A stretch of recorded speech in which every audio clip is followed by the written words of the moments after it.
Friends, welcome to my academy. Friends, आज के इस क्लास में आपके सीटेट के एग्ज़ाम के लिए सीडीपी पेपर 1 पेपर 2 दोनों के प्रीवियस क्वेश्चन को डिस्कस करने वाले हैं। तो चलिए देखते हैं आज ये क्वेश्चन। इसके अलावा अगर आपको सीटेट के एग्ज़ाम के लिए सीडीपी के पेड नोट्स चाहिए तो आप मुझे 7706974820 पे मैसेज करके पेड नोट्स को परचेज कर सकते हैं। पेड नोट्स का प्राइस बहुत ही कम है और कम प्राइस में आपको यहाँ पर बेहतरीन नोट्स प्रोवाइड कर दिए जाएंगे, जैसे कि आपको अपने एग्जाम में डायरेक्ट क्वेश्चन देखने को मिलेंगे।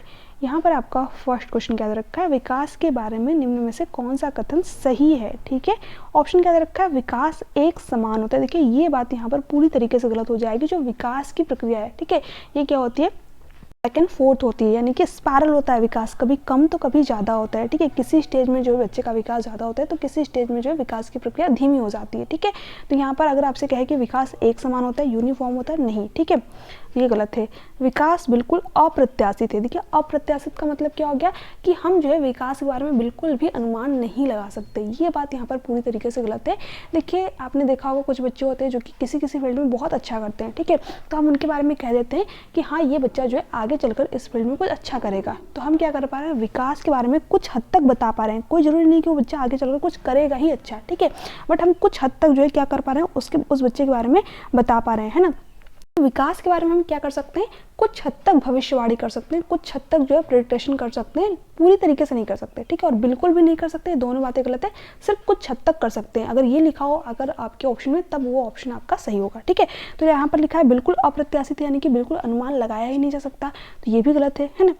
विकास में व्यक्तिगत विभिन्नताएं होती हैं, बिल्कुल सही बात है। जो इंडिविजुअल डिफरेंसेस होते हैं जो कि हमारी हेरिडिटी और इन्वायरमेंट के कारण आते हैं, ये प्रत्येक बच्चे में होती है, ठीक है, और हर एक बच्चे को जो इंडिविजुअल डिफरेंसेस होते हैं, व्यक्तिगत विभिन्नताएं होती है, दूसरे बच्चे से अलग बनाती हैं, है ना। हर बच्चे की सोचने समझने तर्क करने की क्षमता जिज्ञासा दूसरे बच्चे से अलग होती है, ठीक है, ये बात बिल्कुल सही है कि विकास में व्यक्तिगत विभिन्नताएं होती हैं। ठीक है, तो सी ऑप्शन आपका करेक्ट ऑप्शन हो जाएगा, क्योंकि पूछा है कौन सा कथन सही है। ठीक है, तो ये दोनों तो आपके गलत है।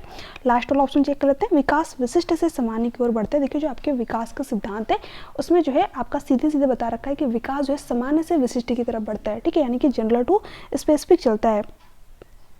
ठीक है, सबसे पहले हम क्या करते हैं, जो सामान्य गतिविधियां होती है उनको करना सीखते हैं, बाद में जो विशिष्ट गतिविधियां होती है उनको भी हम करना सीख जाते हैं। ठीक है, तो विकास कैसे चलता है, सामान्य से विशिष्ट की तरफ। ठीक है, तो ये बात आपके यहाँ पर गलत दे रखी है, विशिष्ट से समान दे रखा है, उल्टा दे रखा है, तो यहाँ पर डी ऑप्शन भी आपका गलत हो गया, सी ऑप्शन आपका करेक्ट है। फिर आगे क्वेश्चन है अजेशन और रीजन वाला क्वेश्चन है। क्वेश्चन बहुत ही इंपॉर्टेंट है, इस टाइप के क्वेश्चन भी आपके एग्जाम में ज़्यादा आने लगे हैं। अजेशन क्या दे रखा है, स्कूल में मिड डे मील भोजन की व्यवस्था से छात्रों को बेहतर पोषण व सुनिश्चित स्वास्थ्य हो सकता है। देखिए ये बात यहाँ पर बिल्कुल सही है। देखिए यहाँ पर जो सरकार है ना, उनकी तरफ से जो मिड डे मील, अभी तो इसका नाम भी चेंज हो गया, पीएम पोषण योजना हो गया, ठीक है, तो ये क्यों चलाया जाता है। देखिए कई सारे ऐसे परिवार होते हैं जहाँ पर कि बच्चों को भरपेट भोजन भी नहीं मिल पाता है या फिर एक ही टाइम का भोजन मिल पाता है। ठीक है, कई सारे ऐसे जो गरीब परिवार के भी बच्चे होते हैं, तो ऐसे में अगर बच्चे का पेट ही नहीं भरा है, आप उसको एजुकेशन प्रोवाइड करा रहे हैं, तो क्या बच्चा कुछ सीख पाएगा, नहीं सीख पाएगा। ठीक है, तो इसलिए जो है सरकार की तरफ से ये योजना बनाई गई कि जितने भी बच्चे ऐसे हैं, ठीक है, जिनको कि बेहतर पोषण नहीं मिल पा रहा है ना, सही तरीके से भोजन प्रोवाइड नहीं किया जा रहा है, तो उनके लिए जो है यहाँ पर सरकार की तरफ से योजना चलाई गई मिड डे मील, यानी कि स्कूल में ही जो है भोजन की व्यवस्था की जाए, है ना। तो यहाँ पर ये दे रखा है कि जो मिड डे मील यानी कि जो भोजन की व्यवस्था है, ये छात्रों के बेहतर पोषण और स्वास्थ्य को सुनिश्चित हो सकता है। बिल्कुल सही बात है यहाँ पर, ठीक है, क्योंकि जो स्कूल में जो भोजन प्रोवाइड किया था उसमें जो है बहुत सारी न्यूट्रिशन वाली भी चीज़ें बच्चों को दी जाती है, ताकि बच्चों को जो है एक अच्छा स्वास्थ्य हो। ठीक है, साथ ही साथ जो उसके अंदर पोषक तत्वों की कमी रह गई है वो उसकी जो है पूर्ति यहाँ से हो सके, है ना। तो ये आपने यहाँ पर समझा। फिर रीजन क्या दे रखा है, पर्यावरणीय कारक किसी व्यक्ति को आकार देने में कोई भूमिका नहीं निभाते, क्योंकि विकास केवल आनुवंशिकता से निर्धारित होता है। ठीक है, देखिए ये बात यहाँ पर पूरी तरीके से गलत दे रखी है। मैंने क्या बोला, जो हमारा डेवलपमेंट होता है, जो हमारा विकास होता है, किन दोनों चीज़ों का परिणाम होता है, हमारी हेरिडिटी यानी कि हमारी आनुवंशिकता और हमारे इन्वायरमेंट का, हमारे वातावरण का। ठीक है, यहाँ पर दे रखा है कि जो इन्वायरमेंट होता है बच्चे के विकास में कोई भूमिका ही नहीं निभाता है ना, तो ये बात पूरी तरीके से गलत हो जाएगी कि इन्वायरमेंट में आपका परिवार भी आ जाएगा, समाज भी आ जाएगा, संस्कृति भी आ जाएगी। ठीक है, और यहाँ से तो बच्चे का सबसे ज़्यादा विकास होता है। ठीक है, हेरिडिटी और इन्वायरमेंट दोनों ही इंपॉर्टेंट होते हैं बच्चे के विकास में। तो आर जो है यहाँ पर गलत दे रखा है, लेकिन ए क्या है यहाँ पर सही है, तो ए सही है लेकिन आर क्या है, गलत है, जो कि आपको ऑप्शन नंबर सी में दे रखा है। तो सी ऑप्शन आपका यहाँ पर करेक्ट ऑप्शन हो जाएगा। फिर आगे देखते हैं, सामाजिकरण की द्वितीयक संस्था के रूप में स्कूल का क्या प्रमुख उद्देश्य है। ठीक है, अब देखिए यहाँ पर अगर मैं बात करूँ समाजीकरण की, तो इसकी दो एजेंसी होती है, दो इकाई होती है। ठीक है, एक तो होती है आपकी प्राथमिक एजेंसी, ठीक है, और दूसरी क्या होती है द्वितीयक एजेंसी या फिर संस्था, आप इसको कह लीजिए। ठीक है, तो प्राथमिक के अंतर्गत क्या जाता है परिवार। ठीक है, क्योंकि जो समाजीकरण की प्रक्रिया है वो शुरू कहाँ से होती है, परिवार से शुरू होती है। जैसे ही बच्चे का जन्म होता है, परिवार के लोग तुरंत ही बच्चे से इंटरेक्ट करना शुरू कर देते हैं। भले ही बच्चा उस समय को जो है चीज़ों को समझ नहीं पाता है, बट कहीं ना कहीं उसके समाजीकरण की प्रक्रिया वहीं से शुरू हो जाती है। ठीक है, समाजीकरण की प्रक्रिया कब से शुरू होती है, बच्चे के जन्म से। ठीक है, जैसे ही बच्चे का जन्म होता है वहीं से जो है बच्चे की समाजीकरण की प्रक्रिया शुरू हो जाती है। ठीक है, तो बच्चे की जो समाजीकरण की प्रक्रिया है वो परिवार से शुरू हो रही है। ठीक है, उसके बाद में बच्चा जो है अपने आस पड़ोस के चीज़ों के बारे में जानता है। ठीक है, आस पड़ोस से लोगों से घुलता मिलता है। उसके बाद में बच्चा स्कूल में जाता है। ठीक है, इसके बाद में जितने भी आपके फैक्टर आ जाएंगे परिवार के बाद में, ये सारे के सारे आपके द्वितीय कारक के अंतर्गत चले जाएंगे। आपका मीडिया हो गया। ठीक है, बच्चा मोबाइल में भी आपने देखा होगा कई सारे कार्टून कई तरीके के देखते हैं, फिर उन्हीं के लैंग्वेज में बच्चा बात भी करते हैं। तो मीडिया भी अभी जो है समाजीकरण में एक बहुत ही इंपॉर्टेंट रोल निभा रही है। ठीक है, स्कूल हो गया, संस्कृति होगी। ठीक है, ये सारे के सारे कारक आपके द्वितीयक संस्था के अंतर्गत आ जाएंगे, है ना। तो यहाँ पर वही दे रखा है कि द्वितीयक संस्था के रूप में स्कूल का क्या प्रमुख उद्देश्य है। ध्यान रखिएगा जो स्कूल है ये क्या है, द्वितीयक संस्था यानी कि सेकेंडरी सोशलाइजेशन के अंतर्गत आता है ना। बच्चे को घर से अलग कर देना, देखिए क्या स्कूल में बच्चों को इसलिए भेजा जाता है ताकि वो घर से अलग हो सके, ये तो बिल्कुल गलत हो जाएगा। ठीक है, तो ये गलत है। बच्चे की घर में सीखी गई बातों को पूर्ववत करना, यानी जो बच्चे घर में बातें सीख करके आए सिर्फ उन्हीं को दोहरा देना। ठीक है, तो ये भी गलत हो जाएगा। ठीक है, सिर्फ रिपीट करने के लिए थोड़ी ना स्कूल में भेजा जाता है ना, ये गलत है।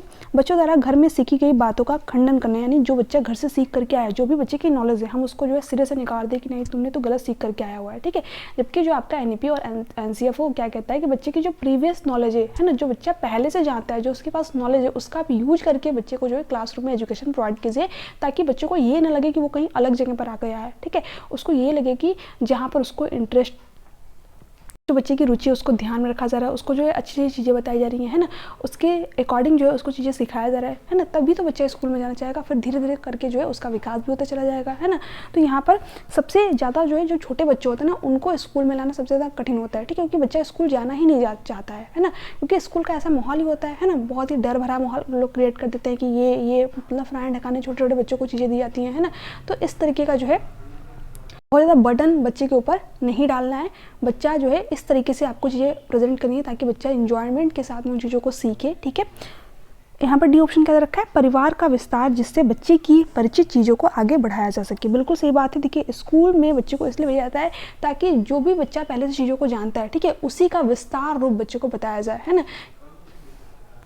यानी बच्चे ने जो भी अपने आसपास देख रखे, देखिए साइंस भी आपका हर जगह है, मैथ भी आपका हर जगह है। ठीक है, बाकी जो समाज, जो हमारी सोसाइटी है उसके बारे में भी हर जगह आपका देखने को मिल रहा है बच्चा, तो ये सारी चीज़ें बच्चा पहले से ही जानता है। ठीक है, बहुत छोटे बच्चे हैं तो हालांकि इतना डीपली आपको नहीं बताना है, बट बहुत सारी चीज़ें ऐसी होती है जो कि बच्चा अपने घर से ले करके जाता है स्कूल में। ठीक है, ऐसा नहीं कि जब बच्चा स्कूल में आता है तो उसको कुछ आता ही नहीं है। ठीक है, बहुत सारी चीज़ें जो है बच्चे पहले से ही जानते रहते हैं, तो आपको उनका यूज करके बच्चों को चीज़ें बतानी है फिर पढ़ानी है ना। तो यहाँ पर आपका डी ऑप्शन करेक्ट है। फिर आगे है, ठीक है, ये थोड़ा सा आपका इंग्लिश वाला इधर हो गया, कोई दिक्कत नहीं है। ओके, एक मिनट। जीन पियाजे के सिद्धांत में इस प्रक्रिया को क्या कहते हैं, जब कोई बच्चा मौजूदा स्कीमा के संदर्भ में नई वस्तुओं या घटनाओं को देखता है। ठीक है, अब देखिए यहाँ पर एक वर्ड को समझिएगा, स्कीमा। स्कीमा क्या होता है, देखिए जो जीन पियाजे वो क्या कहते हैं, जो हमारा माइंड होता है, जो हमारा मस्तिष्क होता है, जब भी हम किसी व्यक्ति को देखते हैं या फिर कोई नई वस्तु को देखते हैं, ठीक है, तो उसका क्या होता है, हमारे माइंड में एक स्ट्रक्चर बन जाता है, एक संरचना बन जाता है। जैसे कि मान लीजिए आपने किसी व्यक्ति को देख लिया आज, ठीक है, तो इस व्यक्ति का क्या हो गया, आपके माइंड में एक स्ट्रक्चर बन गया, संरचना बन गया। ठीक है, जब आप वापस इस व्यक्ति को देखेंगे तो आपको तुरंत याद आएगा कि हमने तो आपको कहीं देखा था। ठीक है, तो यहाँ पर आप उस व्यक्ति को क्यों पहचान पाए, क्योंकि इस व्यक्ति का जो है आपके माइंड में एक स्ट्रक्चर बना हुआ है, एक संरचना बनी हुई है। ठीक है, अब ऐसा तो नहीं कि सिर्फ आप किसी एक ही व्यक्ति को देखते हैं, दिन भर में कई सारी चीज़ें देखते हैं। ठीक है, कोई भी व्यक्ति हो सकते हैं, कोई भी वस्तु हो सकती है, कोई भी बुक हो सकती है, तो हर चीज़ का क्या होता है, हमारे माइंड में एक स्ट्रक्चर बनता है, वो भी ऑर्गेनाइज्ड वे में, संगठित वे में। ठीक है, और इन्हीं संरचनाओं के समूह को, ठीक है, जो जीन पियाजे उन्होंने क्या नाम दिया, स्कीमा का नाम दिया। ठीक है, तो स्कीमा आप लोगों ने समझा, जो हमारे माइंड में जो स्ट्रक्चर बने हुए हैं उनका जो समूह होता है उसी का नाम जो है जीन पियाजे ने क्या दिया, स्कीमा दिया। ठीक है, आप यहाँ पर समझिए असिमिलेशन, ठीक है, यानी कि समावेशन क्या होता है।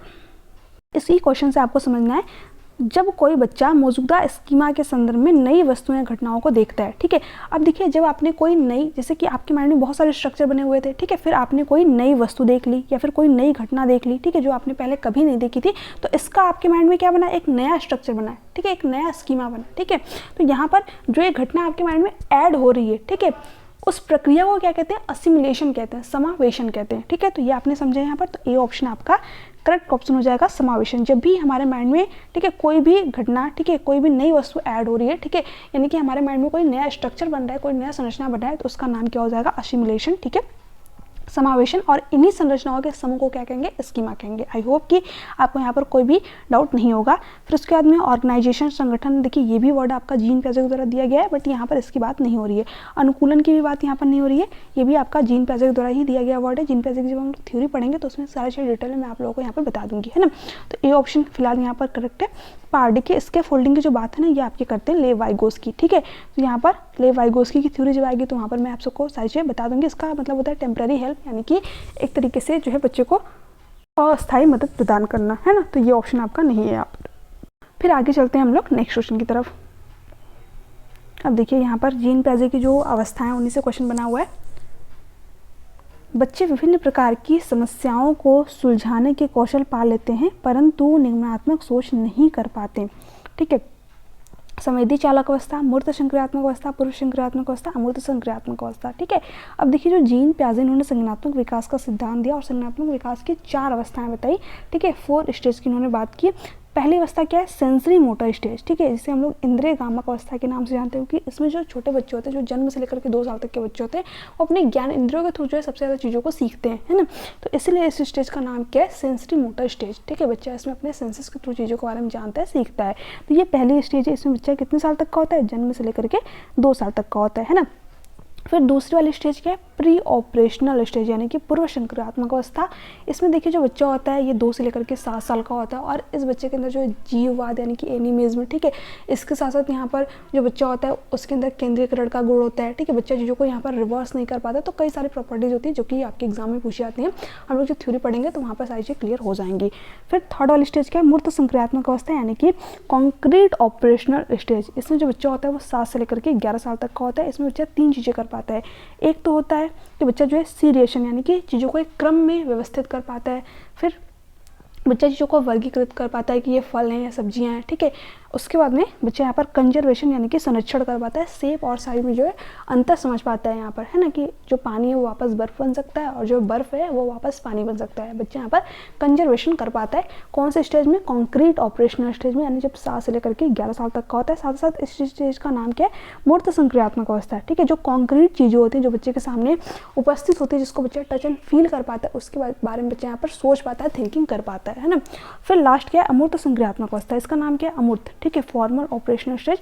अमूर्त का मतलब क्या होता है, जिस चीज़ को बच्चा टच एंड फील नहीं कर पा रहा है, ठीक है, उसके बारे में बच्चा यहाँ पर थिंकिंग कर पाता है। ठीक है, अमूर्त का मतलब जो चीज़ें बच्चे के सामने प्रेजेंट नहीं है उसके बारे में जब बच्चा सोच पाए। ठीक है, तो कौन सी स्टेज में, फॉर्मल ऑपरेशनल स्टेज में, यानी कि इसमें जो बच्चे की एज है वो 11 से लेकर के 18 साल तक होती है ना। तो यहाँ पर पूछा है समस्याओं को सुलझा लेने के कौशल पा लेते हैं, परंतु निम्नात्मक सोच नहीं कर पाते। निम्नात्मक सोच देखिए इसमें बच्चा कर पाता है, ठीक है, बट यहाँ पर रखा है कि निम्नात्मक सोच नहीं कर पाते, तो ये अवस्था नहीं होगा। ठीक है, बाकी जो प्री ऑपरेशन स्टेज होती है ना, इसमें बच्चा लॉजिकल जो थिंकिंग होती है वो बच्चे के अंदर डेवलप नहीं रहती है, तो ये ऑप्शन भी नहीं होगा। आपके यहाँ पर क्या हो जाएगा, बी ऑप्शन, क्योंकि यहाँ पर जो बच्चा है वो समस्याओं को सुलझा ले रहा है। ठीक है, तो बी ऑप्शन आपका करेक्ट ऑप्शन हो जाएगा। ओके, बाकी एक क्वेश्चन आप सभी के लिए, बाकी के जो क्वेश्चन है वो आप सभी को प्रीवियस वीडियो में देखने को मिल जाएंगे। ठीक है, क्योंकि अभी आज की क्लास बहुत ही छोटी सी क्लास है। ठीक है, तो अभी इसको यहीं पर क्लास को रोकना पड़ेगा। ठीक है, कुछ रीज़न की वजह से, क्योंकि बाहर जो है किसी की शादी है और उसमें जो है बहुत सारी आवाज़ें आपको अभी आने लगेंगी। ठीक है, तो इस वजह से जो आपकी क्लासेस है वो आज के लिए इतना ही। ठीक है, हालांकि इस क्वेश्चन का जो आंसर आप सभी मुझे नीचे कमेंट में कमेंट करके बताएंगे। मूल्यांकन कैसा होना चाहिए, सर्वांगीण व समग्र, मानकीकृत व परीक्षा केंद्रित, योगात्मक व मानक संदर्भित, शिक्षक केंद्रित व विचित्र। ठीक है, तो यहाँ पर इस क्वेश्चन का आंसर आप सभी को नीचे कमेंट में कमेंट करके जरूर बताना है। बाकी के जो क्वेश्चन आपको नेक्स्ट क्लास में कवर करा दिए जाएंगे। जैसे कि मैंने आप लोगों को बताया कि अभी जो बाहर शादी का माहौल है, ठीक है, तो वहाँ पर बहुत सारे साउंड वगैरह आ रहे हैं। ठीक है, इस वजह से आपकी पूरी क्लास यहाँ पर डिस्टर्ब हो जाएगी। तो जो आपकी, हालांकि मैं आज क्लास नहीं लेने वाली थी, बट बीच में कुछ टाइम के लिए साउंड रुका था, तो यहाँ पर आपकी ये इतनी टाइम की भी क्लास हो पाई, ठीक है। बट अभी फिर से लग रहा है स्टार्ट होने वाला है, तो आपकी जो क्लासेस है वो अभी कल ही हो पाएंगे, ठीक है। तो चलिए मिलते हैं नेक्स्ट क्लास में, तो bye bye, take care, thanks for watching. कोई भी डाउट हो, कोई भी क्वेश्चन हो तो आप मुझे नीचे कमेंट सेक्शन में कमेंट करके पूछ सकते हैं। Thank you so much.